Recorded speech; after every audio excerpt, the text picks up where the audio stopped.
Written by Margaret Sperling. Illustrated by Danny Snell.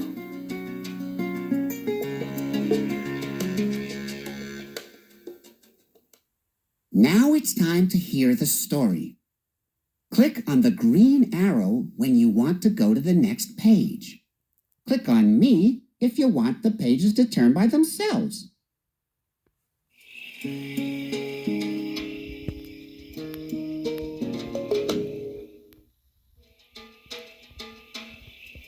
One night, far away in the desert, a little Bilby left her burrow for the very first time.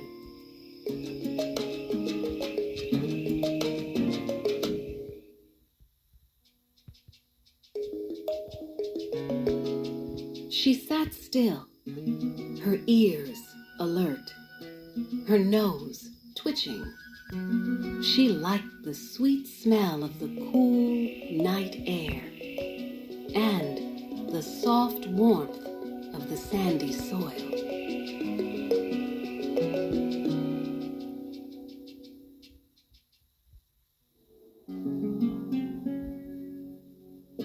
But most of all, she liked the moon. It was big and round and shiny and bright, and its silver light was soft and gentle.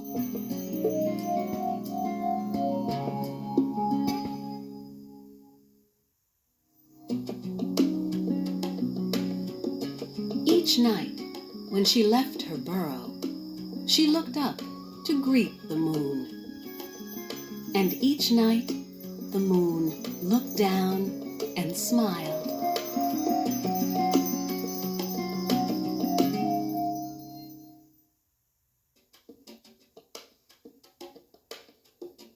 But then, one night, the moon didn't smile. Little Bilby was worried. A piece of the moon was missing.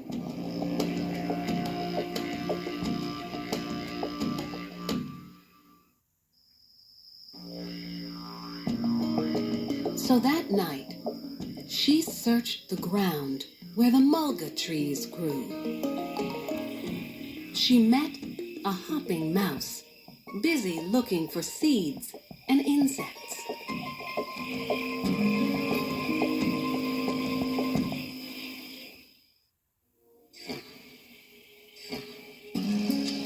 "Oh, hopping mouse," said little Bilby, "have you seen the moon tonight? A piece of it is missing."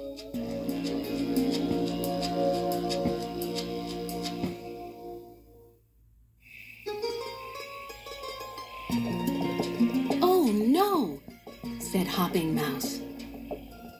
"I will look in the spinifex grass. If I find it, I will tell you."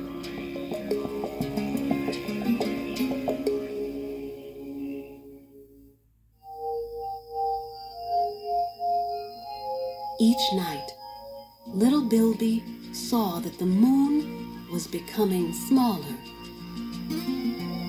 Sand Dragon was sleeping in a hummock of grass.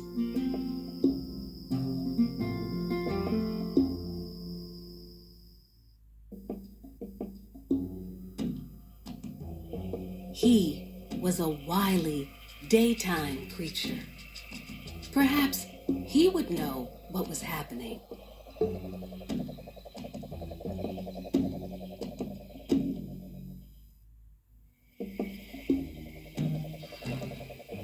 "Oh, Dragon," said little Bilby, "have you seen the moon tonight? Half of it is missing."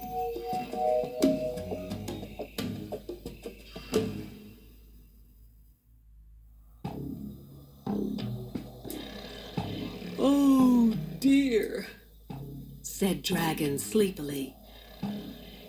"I will look tomorrow. If I find it, I will tell you."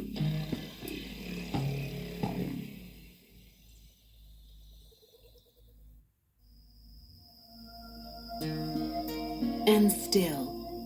Night after night, the moon became smaller and smaller, and the desert became darker and darker.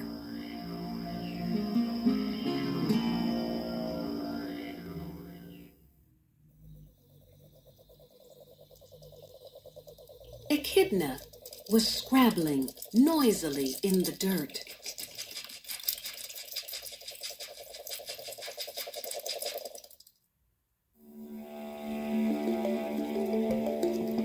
"Oh, Echidna," said little Bilby, "have you seen the moon tonight? More than half of it has disappeared."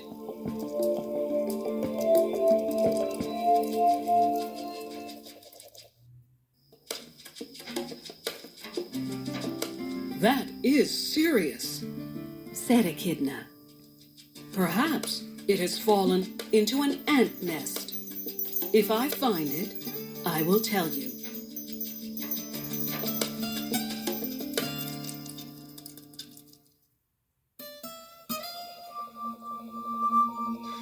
The moon was now just a thin silver crescent. "I could ask Mole," thought little Bilby.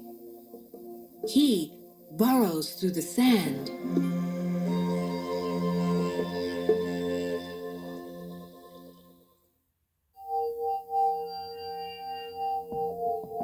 If pieces of the moon are buried, he might find them. "Oh, Mole," called little Bilby loudly, "have you seen the moon tonight?"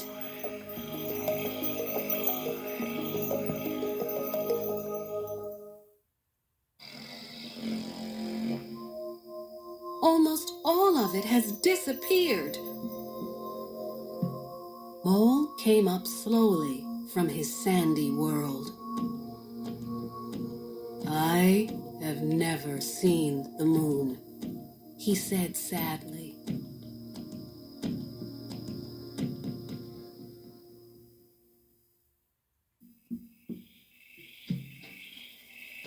"But I have heard that it is very beautiful. I will dig carefully. If I find it, I will tell you."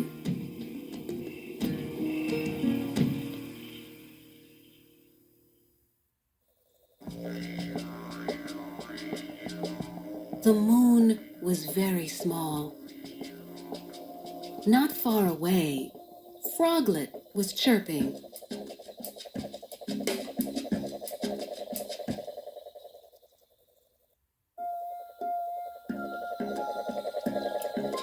"Oh, Froglet," said little Bilby, "have you seen the moon tonight?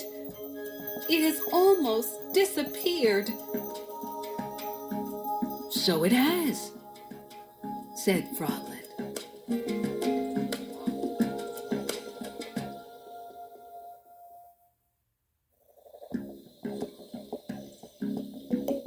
"I will call loudly and ask other froglets if they have seen it.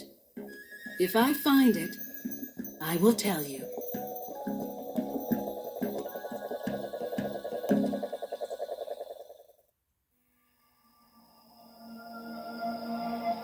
Then came the night when there was no moon at all. Little Bilby looked into the vast night sky.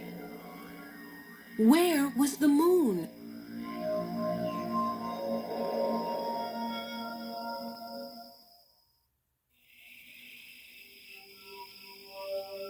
Strangely, the stars were twinkling more brightly than she had ever seen before.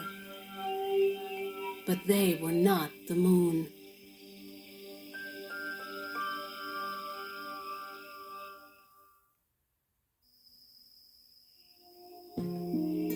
Little Bilby felt sad, but she didn't give up. She searched high. She searched low.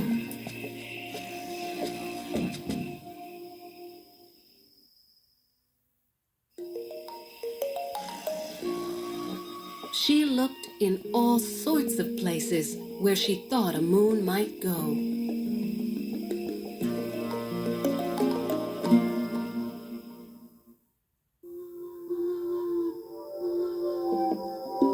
"What are you looking for, little Bilby?" came a voice from the dark. It was Boo Book Owl.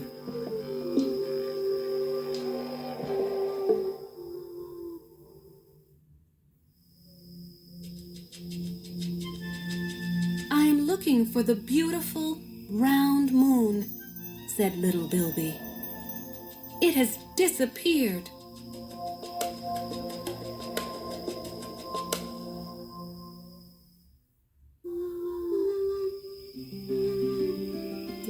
"The moon hasn't really disappeared," said Owl. "Sometimes we can see it. Sometimes we cannot. It will come back soon."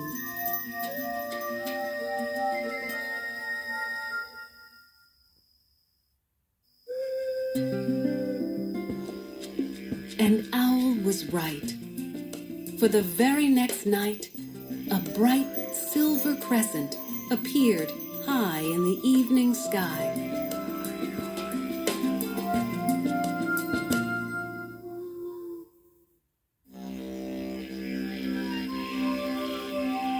And each night, the moon became bigger and bigger, and the moonlight became brighter and brighter.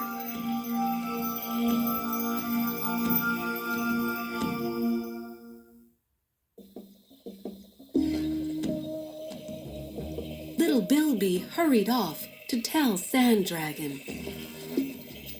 "Have you seen the moon tonight? Half the moon is back."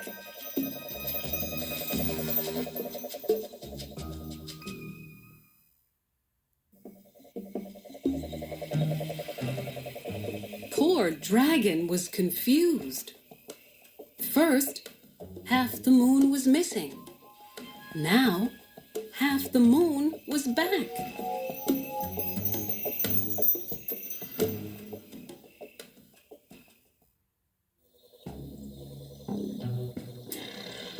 "How strange," he thought, and went back to sleep.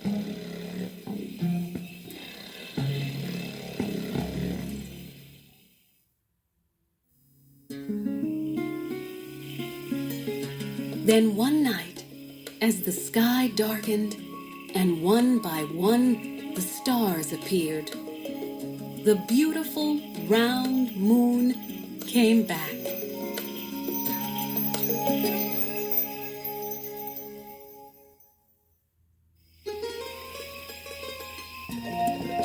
"Moonlight makes whiskers silver," said Hopping Mouse. "It sparkles on rocks," said Echidna.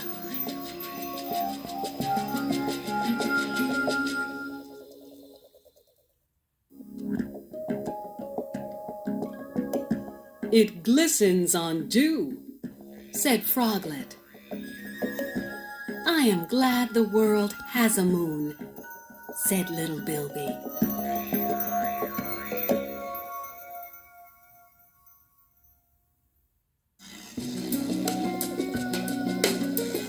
And they sat on the sand and told Mole all about the moon. And the moon smiled.